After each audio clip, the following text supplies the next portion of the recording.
All right, let's dive in. Have you ever felt like Wall Street is playing a game with a totally different set of rules? Well, today, we're going to crack open the playbook of an absolute legend, Peter Lynch. He ran one of the most successful funds in history, and his big secret?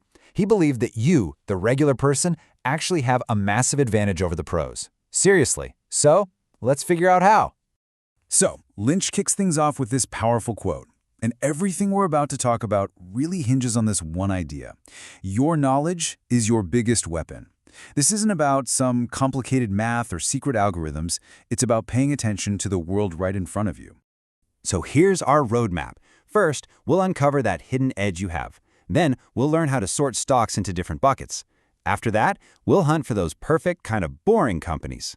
We'll run them through a simple filter to see if they're a bargain, and we'll wrap it all up with a super simple action plan you can use right away.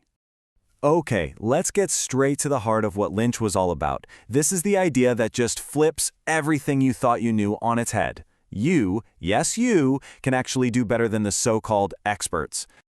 So what exactly is this amateur's edge?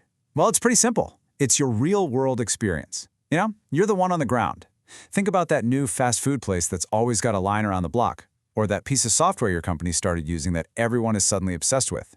You are seeing success in real time, and that is some powerful info. And the reason your edge even exists is because of what Lynch called street lag. See, Wall Street pros, they've got all these rules and committees. They often have to wait until a company is already big and officially proven before they're even allowed to invest. By then, well, the rocket ship has often left the launch pad. And this just nails the difference, right? You see the crowded store, you love the product, and you can act on that right away.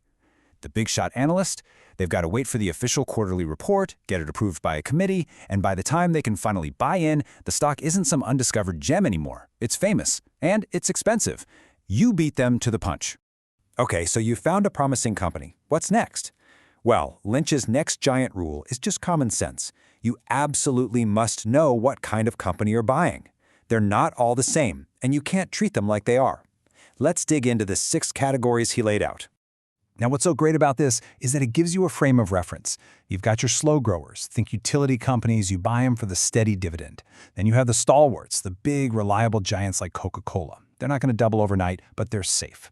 Cyclicals, like car companies, go up and down with the economy. Turnarounds are those high-risk, high-reward bets on a comeback. And asset plays are all about finding hidden value. But the real excitement, that's in the fast growers. This is the category where Lynch found his famous 10-baggers, stocks that go up 10 times or more.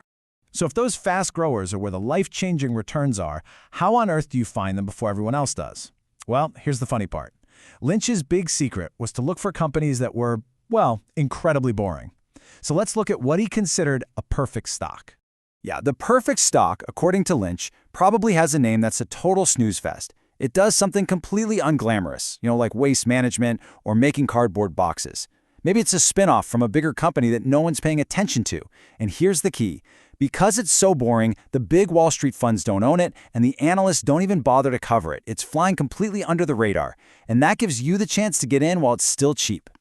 Okay, you found your boring little company. You know which of the 6 categories it fits into, but is it a good deal right now? This is where we need a quick and dirty way to check if the price is right. Lynch had this fantastic little shortcut called the PEG ratio. Now, don't let the name throw you off. The idea is so simple, it's beautiful.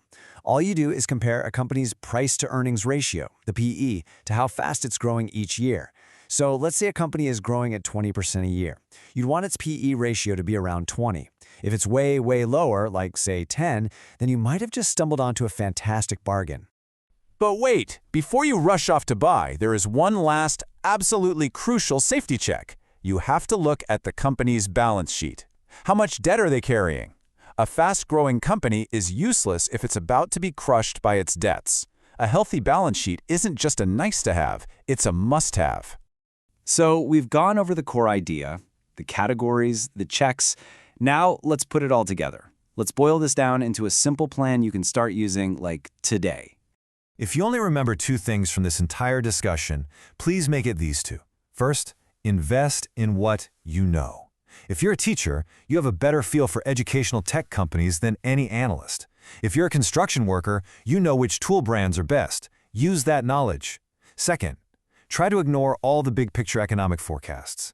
Lynch always said that worrying about a recession or interest rates is usually a waste of time. Focus on the story of your company. And this, right here, this is your final exam before you ever click that buy button. It's called the 2-minute drill.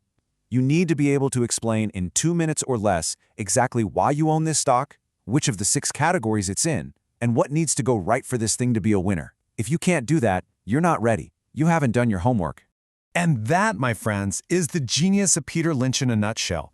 It's a way for the little guy to beat the street. So if you found this breakdown useful, do me a favor and hit that like button, maybe share it with a friend, and definitely subscribe so you don't miss our next explainer. So, I'll leave you with a little homework. Put what we just talked about into practice. Just look around your own life, your job, your hobbies. What's that one boring company, that niche business, that you know inside and out better than anyone? That right there, that could be your next big idea. Thanks for tuning in.